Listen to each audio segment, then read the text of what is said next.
우리 하나님께 찬양드리겠습니다. 주님과 신길 십자가의 길 378장입니다. 요번에 찬양 내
먼저 하나님의 나라와 그의 의를 구하라.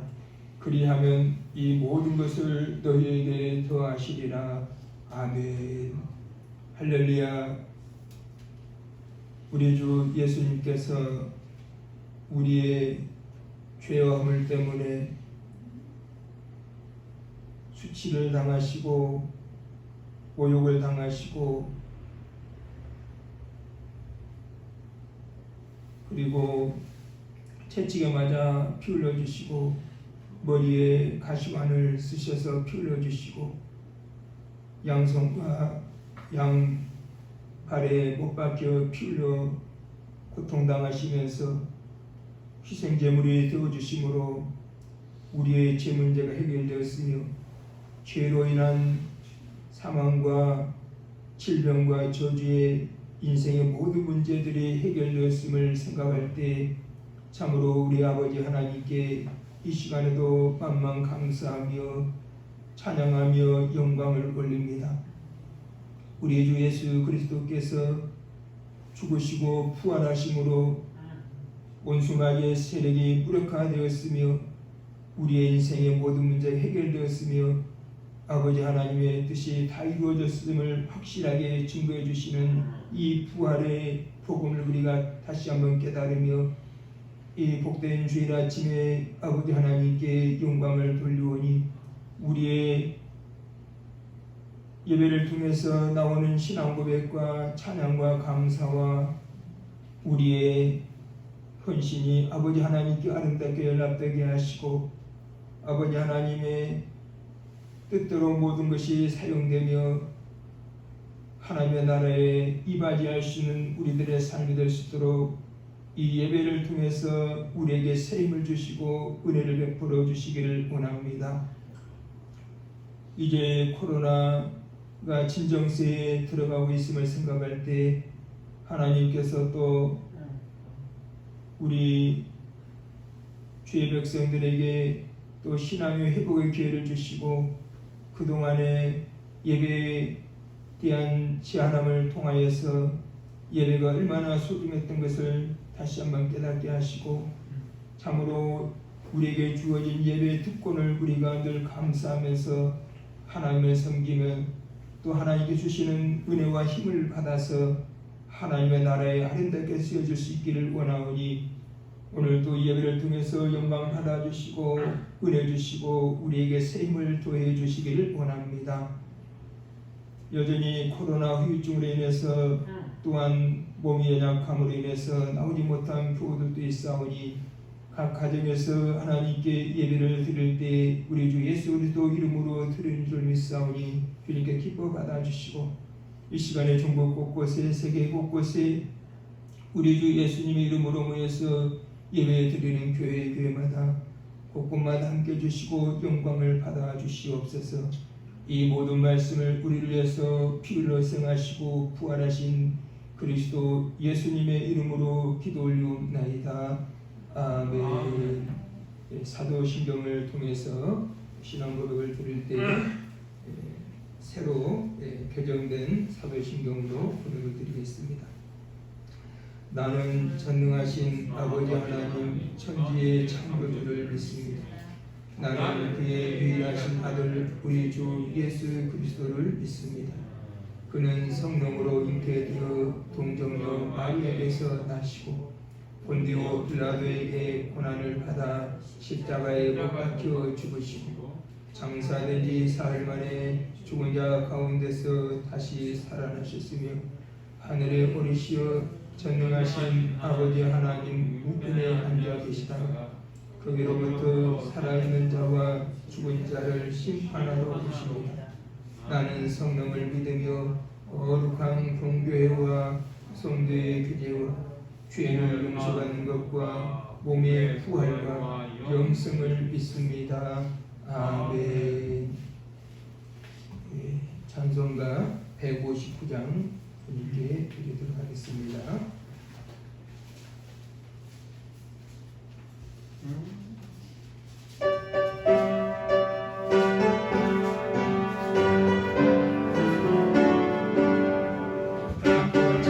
찬송하세 주님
오늘도 우리가 함께 기도할 제목은 우리의 신앙을 위해서, 예배를 위해서 기도해 주시고, 두 번째로는 우리 교회가 이 시대에 주신 사명을 잘 감당할 수 있도록, 그리고 예수의 복음과 기독교 복지사를 함께 감당할 수 있도록, 그리고 아이디어, 발명 아이디어를 통해서 하나님의 나라에 아름답게 쓰임받을 수 있도록 위해서 기도해 주시기를 바라겠고요.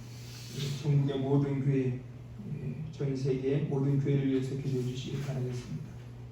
세 번째로는 주님의 종들을 위해서 기도해 주실 때 이 부족한 종을 위해서 기도해 주시고, 또 우리 전도사를 위해서 기도해 주시고, 모든 교계 지도자들, 목회자들, 사명자들 위해서 기도해 주시길 바라겠습니다. 선교사들도 위해서 기도해 주시고요. 그리고 네 번째로는 코로나와 전쟁의 이 소식을 통해서 하나님의 음성을 듣고, 또 주의 백성들이 하나님의 뜻대로 돌이킬 수 있도록, 그리고 하나님의 뜻이 이루어지고 일상 회복되고 재림하시는 예수님을 또 준비하는 이러한 우리들의 신앙이 될 수 있도록 위해서 기도해 주시기 바라겠습니다.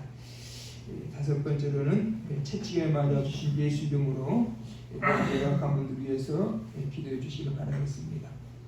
뒷장애나 뇌경색이나 또 암병이나 또 뇌출혈이나 등등 이런저런 육신의 질병, 마음의 질병, 생각의 질병, 또 환경의 질병, 또 중독의 질병, 생활의 질병 등등 위해서 채찍에 맞아 주신 예수 이름으로 그들의 고쳐 주셔서 건강한 몸으로 주님 헌신할 수 있도록 위해서 기도해 주시고요.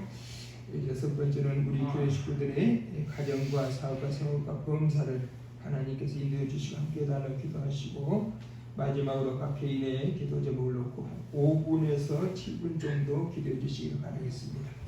할렐루야. 구원의 하나님을 찬양합니다. 우리를 위해서 피로 생하시고 구하신 주 예수 그리스도의 이름으로 우리 은혜와 말씀과 은혜와 성령과 사랑을 주님께 채워주시고, 이 어두운 시대를 살아갈 때 주여 재림하신 예수를 의지하며 사모하며 기다리는 준비하는 시간이 되게 도와주시고, 우리에게 언제 부르실지라도 주여 끝까지 사명 감당하며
주여 바로 우리는 교회의 모든 지도자들 또한 목회자들 사명자들 선교사들 사역자들 다 붙잡아주시고 주님의 뜻대로 아름답게 쓰임받고 주님께 영광 돌리시되 역사하여 주옵소서.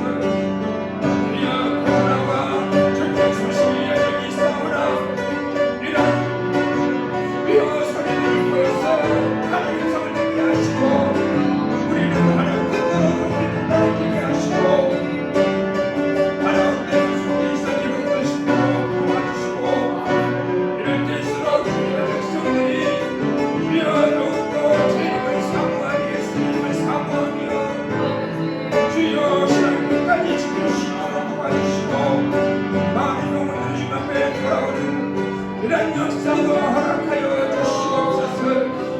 주여 우리 또한 주여 하나님을 위해서 기도합니다.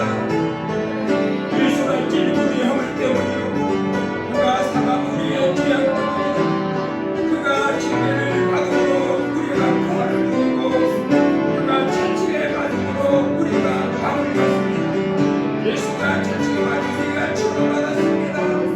주여 우리의 모든 질병을 치료하여 주옵소서. 우리 영성들 치료해 주옵소서. 우리 주를 치료해 주옵소서. 장도 치료하여 주옵소서. 병도 치료하여 주옵소서. 육신의 질병, 마음의 질병, 생각의 질병, 정신의 질병, 생각의 질병, 중독의 질병, 삶의 질병, 관계의 질병을 채찍에 맞으신 예수로 깨끗하게 고쳐주시고 건강한 건강과 건강한 삶으로 건강한 몸으로 주님과 지하의 영광 돌리는 주님의 백성들이 나아갈 수 있게 주님이여 역사하여 주옵소서. 채찍에 맞으신 예수로 깨끗하게 고쳐주심을 믿습니다. 우리 백성들 가정가정마다 그려주시고 부르시고 평안 주옵소서. 병사를 믿어서 인도주시고 사고마다 사고마다 감탄케 하시고 발전시켜 주시옵소서. 본사의 하나님 주님 함께해 주시기 바랍니다. 이 시간에도 저희들의 각 배우의 일을 잘못했습니다. 마음의 소원도 됐습니다. 주님께서 응답하여 주옵소서. 모든 것을 우리 주님께 맡기옵고 우리를 위해서 피 흘려주신 우리 주 예수님의 이름으로 기도 올리옵나이다. 아멘. 635장 완전무결한 기도로 또 찬송을 드리겠습니다.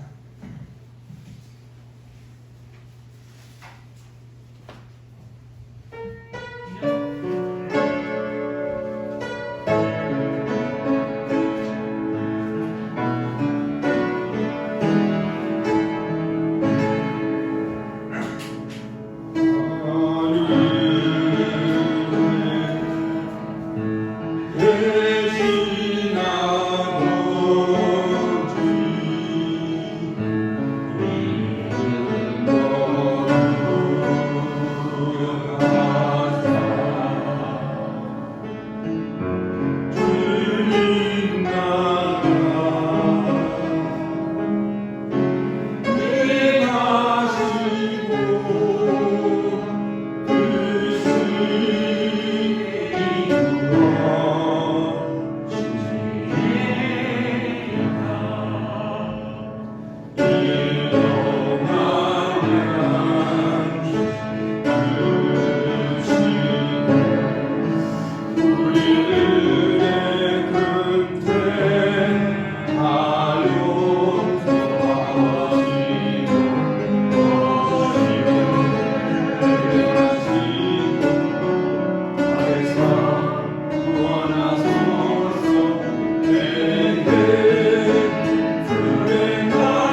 1장 말씀을 보겠습니다. 우리 자리에서 일어서서 1장 1절부터 14절까지 말씀을 교독하겠습니다. 야곱과 함께 각각 자기 가족을 데리고 애굽에 이른 이스라엘 아들들의 이름은 이러하니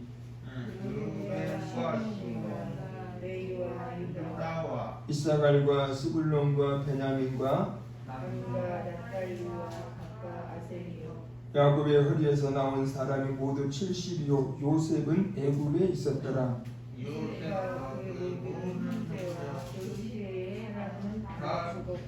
이스라엘 자손은 생육하고 불어나 번성하고 매우 강하여 온 땅에 가득하게 되었더라.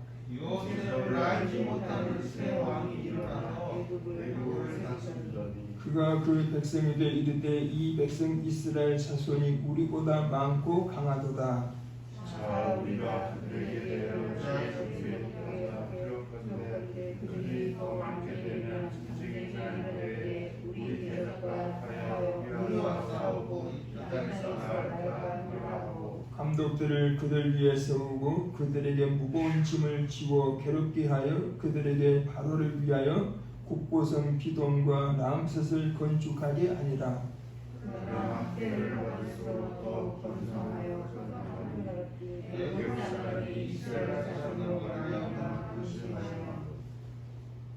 이스라엘 자손에게 일을 엄하게 시켜 어려운 노동으로 그들의 생활을 괴롭게 하니 곧 흙이기와 흙돌 붓기와 동서의 여러 가지 일이라. 그 시키는 일이 모두 엄하였더라.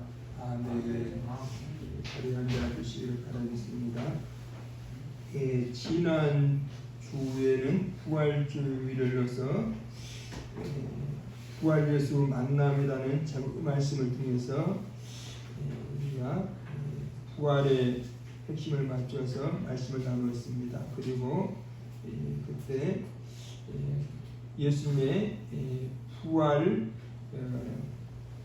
다시 예수님 만났을 때 그 때가 다르고 여인들의 숫자가 다르다. 그래서 거기에 대해서 제가 간략하게 말씀을 들었는데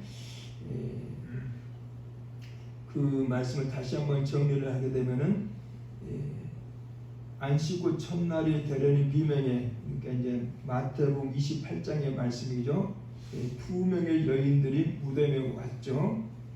그때 여인들이 도착하기 전에 이미 천사가 무덤에 돌을 굴러내었고 지키던 병사들은 기절을 했고, 마태복음 28장이 되어있습니다. 그리고 요한복음 20장에 이제 두 번째 장면으로 볼 수가 있습니다. 이렇게 보면은 이제 사복음서가 각각 다른 것처럼 보이지만은 일치됐다는 것을 우리가 알 수가 있는데요. 그때 이제 요한복음 20장의 1절 2절의 내용을 보면은 막달라 마리아와 다른 마리아가 열려있는 무덤에 들어가 보니까 예수님의 시신이 없어서 이 소식을 알리기 위해서 이제 베드로와 요한에게 달려갑니다. 그리고 베드로와 요한 두 제자가 여인들의 보고를 받고 무덤에 달려오죠. 그리고 빈 무덤을 두 제자가 확인하고 집으로 돌아갑니다. 그때 막달라 마리아가 다시 한번 무덤에 왔다가 또 천사들을 만납니다. 그리고 나서 거기서 동산지기인 줄 알았던 어떤 사람이 바로 부활하신 예수님을 이제 깨닫고 예수님과 이제 처음으로 만나는 기적을 거기서 이제 기적의 은혜를 받게 되죠. 부활 예수님과 막달라 마리아 첫 번째로 만나 주시고, 그리고 이제 주님의 부활을 경험한 막달라 마리아가 부활을 증거하기 위해서 이제 돌아가죠. 그리고 나서 이제 마가복음으로 들어가서 막달라 마리아가 돌아간 직후에 다른 여인들이 해 돋은 때, 더 늦은 시간이죠, 무덤에 와서 그리고 이제 천사들 만나고 가다가 중간에 또 부활 예수님을 만나서 경배드리는 이 장면을 우리가 볼 때 사복음서가 약간 다른 것 같지만은 이것이 시간적으로 약간 차이가 있어서 이거를 순서를 딱 정확하게 짚다 보면은 정확하게 일치가 되는 것을 볼 수가 있습니다. 그래서 이제 우리가 부활의 예수님을 어떤 사람들을 만나 주시느냐, 사모하는 자를 만나 주시고 또 사명자들을 만나 주셨다라는 것을 우리가 교훈으로 받았고요. 그래서 이제 부활의 그 여운이 아직도 남아 있죠. 그래서 오늘은 부활 찬송가를 한편 불렀고, 이제 출애굽기로 오늘은 우리가 창세기부터 계속 이어왔던 그 내용이 창세기, 지난번에 야곱이 임종을 앞두고 12명의 아들들에게 축복하는 내용으로 창세기를 마쳤고, 이제 이어서 출애굽기로 가는데, 오늘은 제목에 이렇게 한번 정했습니다. 학대받는 이스라엘 자손. 한번 따라서 해보실까요? 학대받는 이스라엘 자손. 그래서 이제 창세기 46장에 보면은 야곱과 그의 가족들 70명이 애굽으로 이제 이민을 오는 것을 볼 수가 있습니다. 요셉이 애굽에서 크게 성공했기 때문에 이제 요셉의 영향으로 인해서, 그 인연으로 인해서 애굽에 와서 이제 살게 되는데, 그 당시에는 요셉의 그 선한 영향력 때문에 야곱의 이 가족들이 굉장한 그 애굽 사람들에게 인정을 받고 대우를 받으면서 살았었는데, 문제는 뭐냐면은 이게 시간이 지나면서 이스라엘 자손이 수십만으로 이제 번성을 했습니다. 그래서 7절 5절부터 보면은 야곱의 허리에서 나온 사람이 모두 70이요 요셉은 애굽에 있었더라. 요셉과 그의 모든 형제와 그 시대의 사람 다 죽었고, 이스라엘 자손은 생육하고 불어나 번성하고 매우 강하여 온 땅에 가득하게 되었더라. 애굽에 처음 올 때는 70명 정도가 거기서 이민을 왔었는데, 시간이 지나면서 이제 거기서 자꾸 불어나 가지고 온 땅에 가득하게 되는 상황입니다. 그랬더니 8절부터 보면은 이스라엘 자손의 번성을 두려워한 애굽 사람들의 박해를 우리가 볼 수가 있습니다. 그래서 요셉을 알지 못하는 새 왕이 일어나 애굽을 다스리더니, 그러니까 이제 요셉에 대한 그 선한 영향력이 애굽 사람들에게 다 잊혀져 버린 거예요. 그러니까 이제 그때부터 이제 이스라엘 자손들은 이제 찬밥이 된 거죠. 어떻게 보면 찬밥.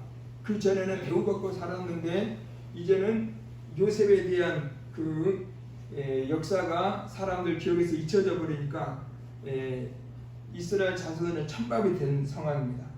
그래가지고 애굽 사람들이 이제 두려운 마음이 생겼어요.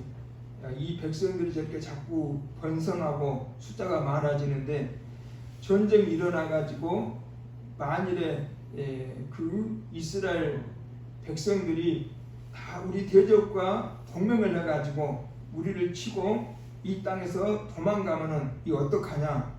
10절 말씀으로 나오죠. 자, 우리가 그들에 대하여 지혜롭게 하자. 두렵건대 그들이 더 많게 되면 전쟁이 일어날 때 우리 대적과 합하여 우리가 싸우고 이 땅에서 나갈까 하노라.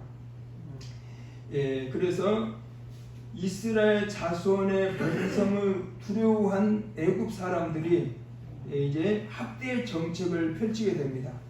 그래가지고 이제 아주 노동을 좀 강하게 지워주죠.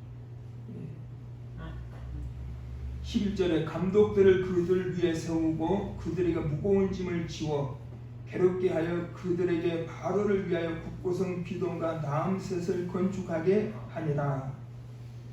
이제 힘든 노동을 시킵니다. 그런데 효과가 없어요.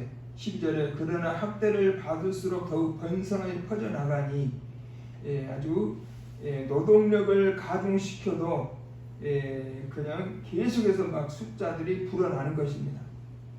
그러니까 이번에는 더 심한 노동력을 여기서 부과시키죠. 13절부터 이스라엘 자손에게 일을 엄하게 시켜 어려운 노동으로 그들의 생활을 괴롭게 하니 곧 흙 이기기와 벽돌 굽기와 농사의 여러 가지 일이라 그 시키는 일이 모두 엄하였더라. 그래서 이 학대받는 이스라엘 자손의 모습을 볼 수가 있습니다. 이렇게 노동을 가중시켜도 효과가 없자 나중에는 산파들을 시켜가지고 남자 아이들을 태어나면은 다 죽이라는 그런 명령을 받았음에도 불구하고 이스라엘 백성들이 계속해서 숫자가 증가하는 것을 볼 수가 있습니다. 그래서 지금 학대받는 이스라엘 자손들의 모습을 보면서 저는 이런 생각을 해봤습니다.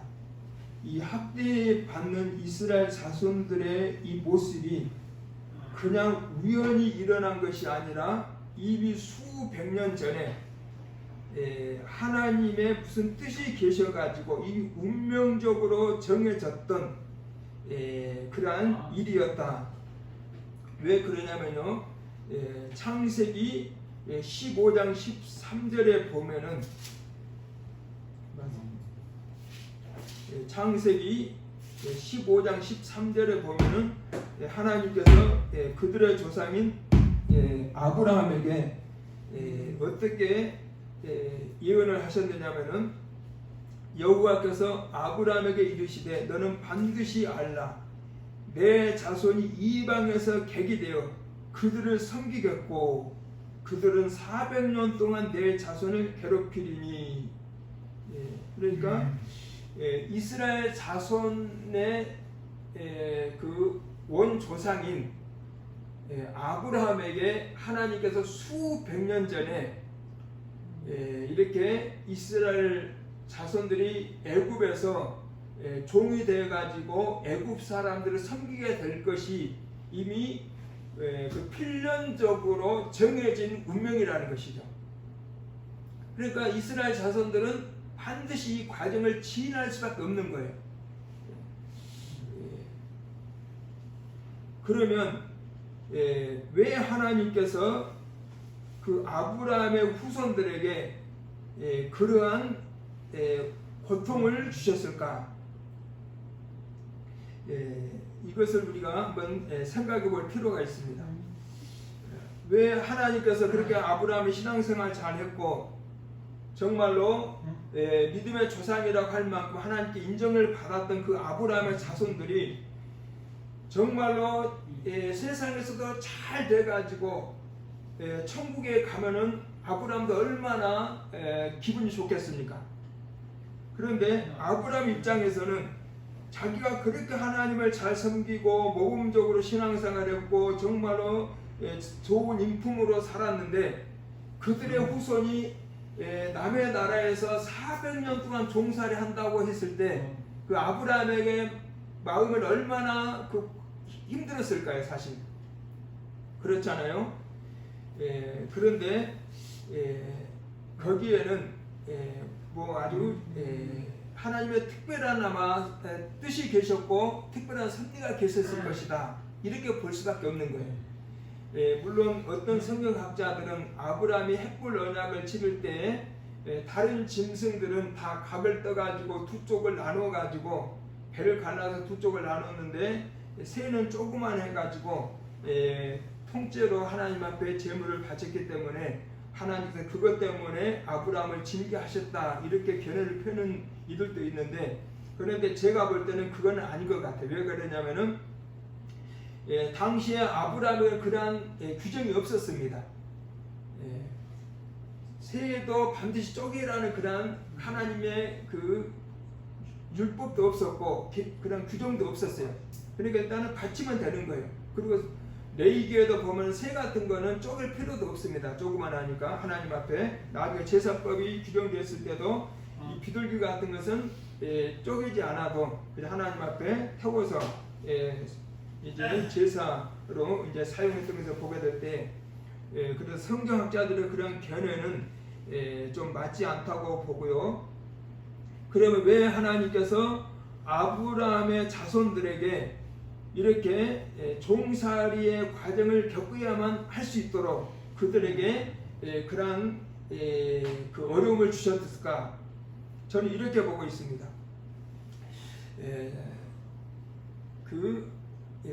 아브라함이 그 나중에 이삭을 낳고 또 이삭을 통해서 또 야곱이 나오고 야곱이 12명의 아들을 낳고 12명의 아들을 통해서 70명이 나오고 70명이 계속해서 낳고 하다 보니까 이제 수십만이 되잖아요. 나중에 보면 60만 명 정도 되잖아요. 남자들만. 그러면 그 60만 명 정도, 그러니까 어린아이 여자들과 합치면 약 200만 명 정도가 되는데 200만 명 정도 되는 아브라함의 후손들이 애굽에서 종살이 했을 때 그 종살이가 얼마나 힘들었겠어요. 우리나라가 일본에 36년 정도 식민지 생활을 했다고 그러잖아요. 그런데 그 당시에 살았던 사람들의 얘기를 우리가 들어보면 얼마나 그 서러움이 많았겠어요. 나라 없는 서러움. 일본 사람들에게 당해야 됐던 그 정말 나라 없는 서러움은 얼마나 그 마음고생과 육신적인 고통이 심했겠습니까? 그러니까 지금 이스라엘 자손들도 애굽에서 지금 학대를 받을 때 그들이 얼마나 고통스러웠겠어요. 그래서 그렇다면 왜 하나님께서 아브라함의 자손들이 이렇게 400년 동안이나 애굽에서 종살이를 해야 될 정도로 그런 고통의 기간을 보내야만 했을까? 여기에 대해서 저는 이런 깨달음이 오더라고요. 이스라엘 백성들이 나중에 하나님의 나라를 건설을 해야 될 텐데 하나님의 나라를 정말로 건설을 해야 될 터인데 하나님의 신앙 왕국을 건설해야 될 터인데 그들이 정말 연약한 모습으로 마치 온실 속의 화초처럼 만일에 성장한다면 그들이 과연 하나님의 나라를 힘있게 건설할 수 있었을까? 어려운 일이죠. 온실 속의 화초가 세찬 비바람을 만나고 좀 온도가 기온차가 심하면은 잘 자라지 못하잖아요. 금방 죽어버리잖아요. 그렇기 때문에 하나님께서 그들을 잡초처럼 강하게 키우기 위해서 400년 동안 종살이의 과정이 필요했을 것이다. 그래서 나중에 이스라엘 백성들이 400년 동안 종살이 하면서 그런 시련을 겪으면서 고통을 겪으면서 고난을 겪으면서 그들 속에는 자연적으로 아주 강인한 유전자가 그 속에 이제 심겨지게 된 것입니다. 이 강해야 하나님의 나라를 이룰 수가 있거든요. 약한 사람은 이룰 수가 없어요. 그래서 하나님께서는 아브라함 자손들을 통해서 하나님의 나라, 하나님의 정말 멋진 신앙 왕국을 세워야 되는데 그들이 연약한 모습으로 계속해서 애굽에서 대우받고 편안하게 살다 보면은 그들에게 힘이 나오겠습니까? 그 미국이 초창기에 그랬다잖아요. 그 인디언들이 그 초창기에 살았을 때 인디언들을 말살시키기 위해서 어떤 정책을 펴느냐면은 그 원주민 인디언들에게 다 줬대요. 집도 주고 먹을 거 다 주고 하나도 불편하지 않도록 생활하는데 조금도 불편하지 않도록 다 주니까는 인디언들이 그냥 가만히 있어도 다 생활이 되는데 노력할 게 뭐가 있겠습니까? 그러다 그들의 정신력이 쇠퇴해지고 생활력이 약해져가지고 나중에 다 인디언들이 없어졌다는 그런 얘기도 있더라고요. 그러니까 사람이 너무 편하면은 도태되는 거예요, 사실은. 그래서 하나님께서는 이 400년 동안 종살이 애굽의 학대를 받게 함으로 인해서 아브라함의 자손들, 야곱의 자손들이 아주 지금 강인한 유전자가 DNA가 거기서 이제 심어지게 되었고, 그래서 그들이 나중에 여호수아의 성경을 보면은 그들이 얼마나 강한 민족이 됩니까? 그 후손들이 얼마나 강한 민족이 되는지 가나안 원주민들은 아주 상대가 안 되는 거예요. 그래가지고 여호수아 지도자를 위시해가지고 그들이 하나님의 나라를 세우잖아요. 원주민들을 다 정복하고 그런 걸 보면은 하나님께서 때로는 하나님의 주신 사명을 감당하게 하기 위해서 이런 고난도 주시는구나. 그러니까 우리 하나님의 백성들에게는 고난이 형벌이 아니에요. 고난이 은혜고 하나님의 복이라는 사실을 믿으시기를 주님의 이름으로 축원합니다. 그래서 고난 많이 당한 사람들이 나중에 정말 위대한 일을 하잖아요. 고난 없이 뭐가 되는 건 없어요. 그런데 이제 종살이 하면서 또 안 좋은 부분도 있습니다. 종살이 400년 동안 하면서 이스라엘 백성들이 안 좋은 유전자는 어떤 거냐면은 그 노예 근성이 또 생겨버렸어요. 안타깝게 노예 근성. 그 노예 근성이 또 그들에게 그러니까 두 가지 근성이 생긴 거예요. 노예 근성도 생기고 또 강인한 근성도 생기고.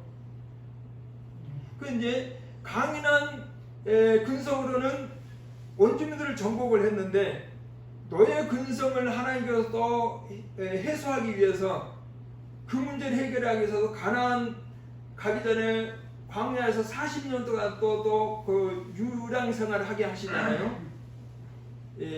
그들이 초창기에는 광야 생활이 힘드니까 우리 지도자를 다시 하나 세워가지고 모세 못 따라가겠다. 지도자 세워가지고 다시 애굽으로 가서 고기나 실컷 먹고 쌀밥이나 실컷 먹자 막 그랬던 그 노예 근성도 있었잖아요.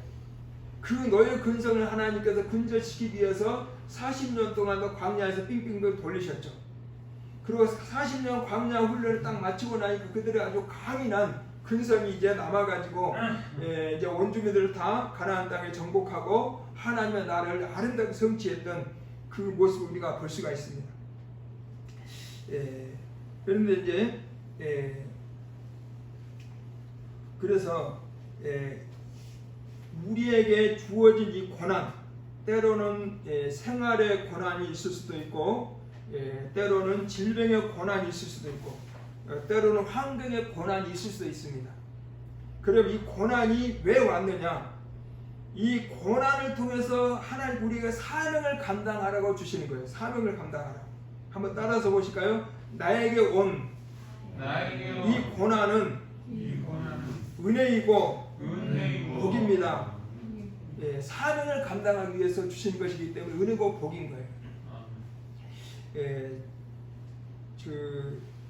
제가 그 목회 전에 개척교회 초창기에 굉장히 물질적으로 어려웠었어요. 그래가지고 뭐 알바도 해보고 일단은 뭐 목회도 목회지만은 당장 가족들 생계도 해야 되잖아요. 그래서 목회하면서 알바 안 할 수가 없더라고요. 사도 바울도 천막 복음 사역하면서 그 위대한 사도 바울도 천막 짓는 아르바이트를 했다고 그러는데 나 같은 것이 뭐라고 하면서 또 막 닥치는 들 일을 했어요. 그 뭐죠? 그 다마스인가? 그 아주 경차 그거 타면서 그거 가지고 여기저기 다니면서 닥치는 일을 해가지고 생활을 겨우 하면서 언젠가 그 흰돌산 기도원이라고 저 수원 밑에 흰돌산 기도원인데 거기 세미나가 있어가 목회자 세미나에서 갔는데 목회자들이 굉장히 많이 모였는데 전국적으로 저는 이제 낮에 알바하고 이제 저녁에 이제 참석을 하는데 너무 다른 목회자들 너무 부럽더라고요. 왜 부럽냐면은 그 목회자들은 그래도 교회가 어느 정도 안정이 돼가지고 차도 뭐 다 괜찮은 차 타고 다니고 보니까 다마스는 저 혼자밖에 없더라고요. 거의 다 뭐 괜찮은 차들 있고 목회자들 너무 좋은 차 다니는 거 타고 다니는 것도 좀 덕스럽지 않긴 하는데요. 일단 다 안정됐다는 것이 이제 거기서 보이고 그리고 그 사람들은 뭐 걱정할 거 하나 없죠. 생활이 되니까 거기서 뭐 마음 놓고 뭐 목회 세미나 하고 저 같은 경우는 낮에 알바하고 저녁에 참석하고 또 저녁에 거기서 마치면 또 그 다 한밤중도 집으로 돌아와가지고 또 낮에 또 알바하고 또 저녁에 또 가고 이런 식으로 하면서 야 나도 좀 경제적으로 좀 좋으면은 목회 참 괜찮게 목회 경제적으로 걱정 안 하고 목회만 사명 감당할 수 있겠다 해가지고 그때 하나님 앞에 기도했을까요? 안 했을까요? 당연히 기도했겠죠. 하나님 저 물질적으로 좀 괜찮게 해주시고 그래야 제가 하나님 일도 마음껏 할 수가 있고 그러니까 우리가 명분이 있어야 돼요. 명분이. 그래야 하나님도 들어주시는 거죠. 그래서 하나님 나 물질 많이 주시면 나 그냥 배부르고 즐기고 나 혼자 행복하게 살고 이거는 명분이 하나님 앞에 안 통합니다.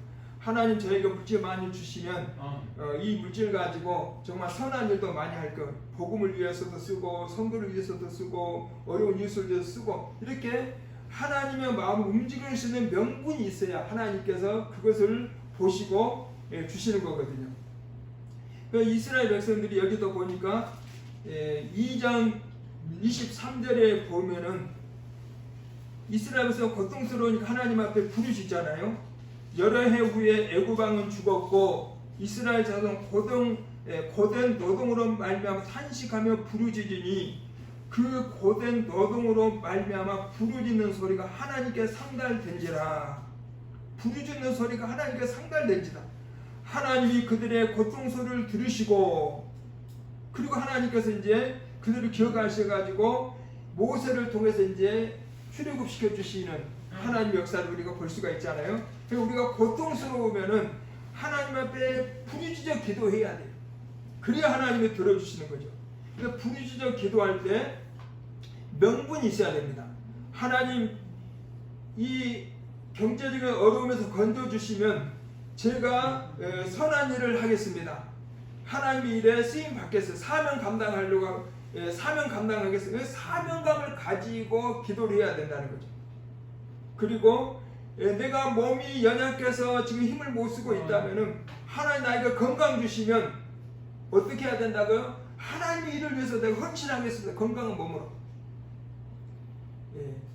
그런데 그 명분이 없으면은 안 돼. 그 건강 주면 어떡할래? 하나님께서 물어보실 때 나 건강 주면 산에 놀러 다니고 여기저기 놀러 다니랍니다. 그러면 하나님께 그게 되겠어요? 건강 주시면 나 사명 감당하랍니다. 사명감을 가지고 우리가 기도해야 된다는 거죠. 그래서 하나님께서 이스라엘 자손들 바로 야곱의 자손들을 통해서 하나님의 사명을 주시려고 사명 감당해 주시고 그럼 그들의 사명이 무엇이냐? 하나님의 나라를 세우는 거예요. 그리고 나중에 여호수아 시대 그 성취되잖아요.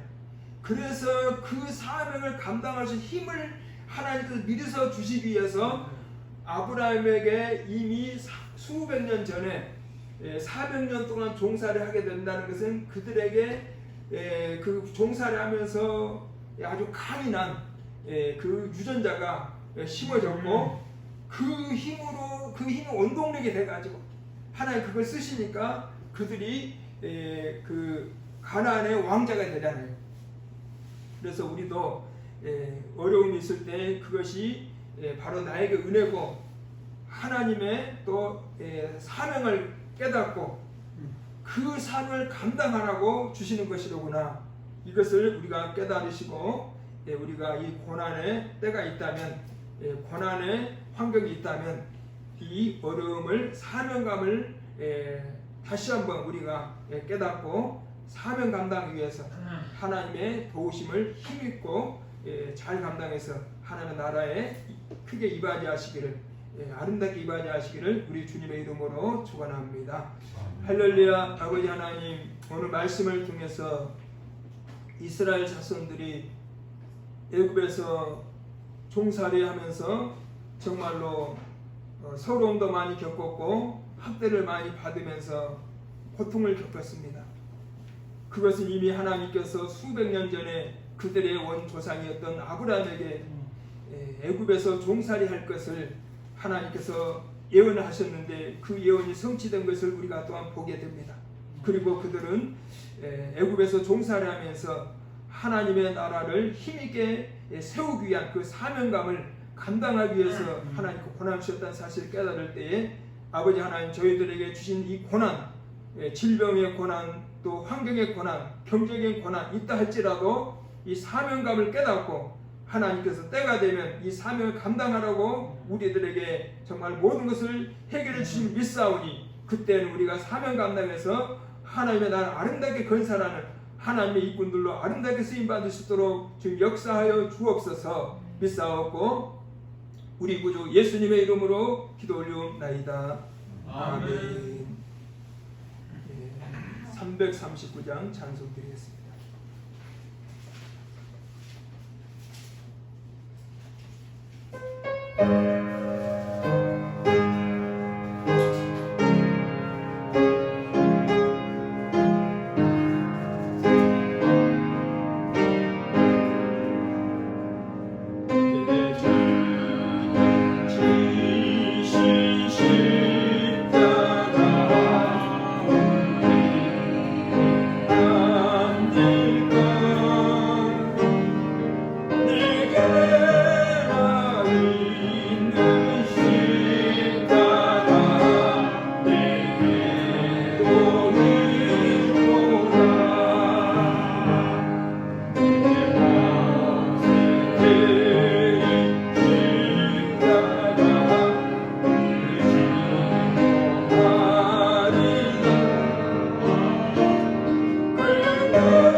계속적으로 기도해 주시기를 바라겠습니다.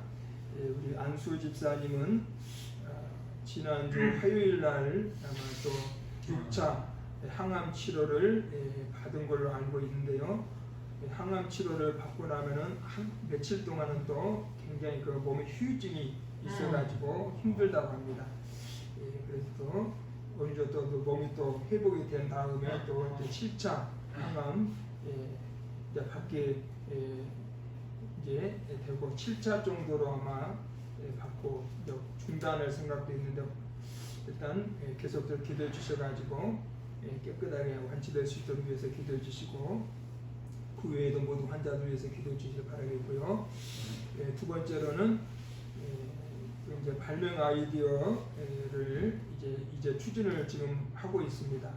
그리고 또 이번에 또 더 좋은 아이디어가 또 하나 떠올라서 더 단순하고 지난번 나무 보호는 조금 복잡한 편이긴 했는데 그래서 이번엔 더 단순하고 더 쉽고 그런 아이디어가 또 떠올라서 하나님께 아이디어를 주신 것은 사명 감당하라고 그래서 이제 개척 멤버로서 이 사명을 잘 감당해서 또 이제 이것이 또 경제적으로 또 큰 수입이 되면 전도하는데도 또 당연히 또 좋아지고 또 일꾼들도 필요하기 때문에 이제 일도 어렵지도 않더라고요. 제가 해보니까 아주 단순합니다.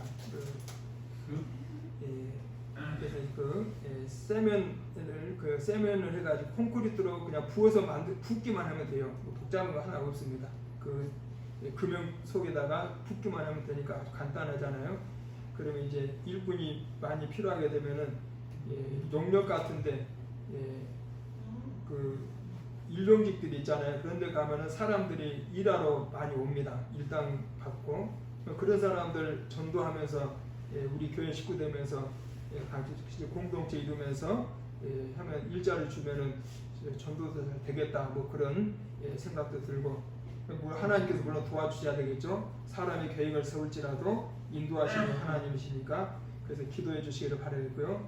그럼 우리 교회가 이 시대적인 사명, 큰 교회가 안 하는 사명을 감당. 큰 교회들은 다 하고 있으니까 큰 교회에서 하고 있는 걸 그때 우리가 할 필요는 없고요. 안 하는 것. 그래서 우리가 기업을 하면서 복음 사역을 하는 교회로 이렇게 지금 다 김준홍 목사님이 그렇게 하고 있더라고요. 그래서 그 목사님 참 잘하고 있는 거 보면 동두천에서 그 목사님은 제가 아마 여러분 잘 아실 거예요. 그 목사님 굉장히 그 영향력 있는 목사님인데 이번에는 또 식품 회사까지 차리려고 하더라고요. 어째 참 노년을 멋지게 보내고 있는 그런 분입니다. 우리 교회에도 그런 쪽으로 한번 하면 참 좋겠다라는 생각이 들고 계속 기도해 주시면 고맙겠습니다. 할렐루야. 아버지 하나님 감사합니다. 우리 교회도 주신 사명 감당하기를 원합니다. 하나님께서 세워주시면 감당할 수 있사오니 우리 교회가 푸는 비전을 예수 안에서 아름답게 성취되고 하나님의 나라에 이바지할 수 있도록 사명 감당할 수 있도록 이렇게 역사하여 주시옵소서. 이 시간에도 예배드리며 감사의 예물 기도의 제목을 담아서 또 예물을 드리며 우리의 신앙 고백을 담아서 하나님께 드립니다. 주께서 기뻐 받아주시고 우리 교회 식구들도 경제적으로 윤택해서 하나님의 선한 일에 힘있게 잘 감당할 수 있도록 역사하여 주시옵소서. 감사드렸고 우리를 위해서 피 흘려 주신 그리스도 예수님의 이름으로 기도 올리옵나이다. 아멘. 우리 주 예수 그리스도의 크신 은혜와 아버지 하나님의 극진하신 사랑과 성령님의 인도 역사 충만하심이 오늘도 주일 예배로서 아버지 하나님께 영광 돌리는 주님의 귀한 백성들 머리머리 위에와 저들의 가정과 사업과 생업과 범사에 그리고 한국교회와 이 나라 민족 영원토록 함께 있기를 예수님의 이름으로 축원하옵나이다. 아멘.